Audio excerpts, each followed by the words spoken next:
Bes, nakaranas ka na bang pumasok sa isang relasyon na puro kaligayahan ang hatid sa'yo simula nung naging kayo? Pero tulad ng iba, napapagod rin hanggang sa marating na ang dulo. Kapag ganyan ba, lumalaban ka pa? Kung siya na mismo ang nagpaparamdam na nagsasawa na siya? Kapag ganyan ba, kakapit ka pa? Kung ang pagkakahawak niya sa'yo mismo ay lumuluwag na?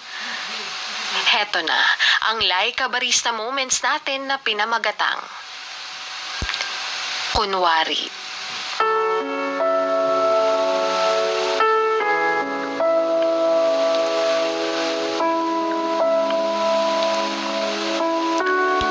Kunwari yung relasyon natin matatag pa.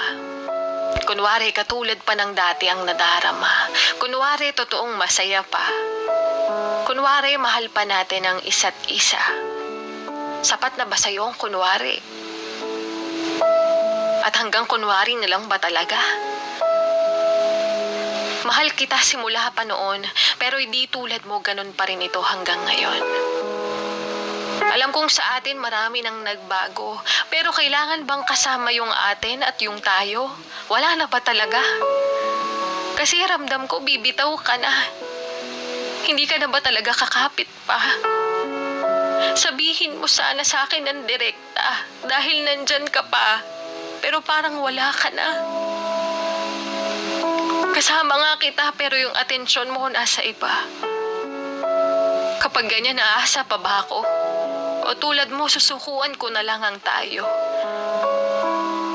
Nagkukunwari ka na okay tayo, pero para saan? Para hindi ako masaktan? Mas masakit pa nga ata ang makantuhan sa ginagawa mong pagkukunwari lang.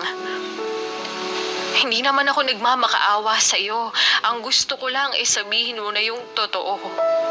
Para saan pa ba tong show mo? Para makita ng friends mo na kunwari masaya pa tayo? O takot ka na ma-judge ng iba dahil alam nila kung maghihiwalay tayo dahil nasa iyo ang problema? Hindi masamang magsabi kung nagsasawa ka na. Alam mo kung anong masakit? Nagsasawa ka na, pero pinipilit mo na lang pala.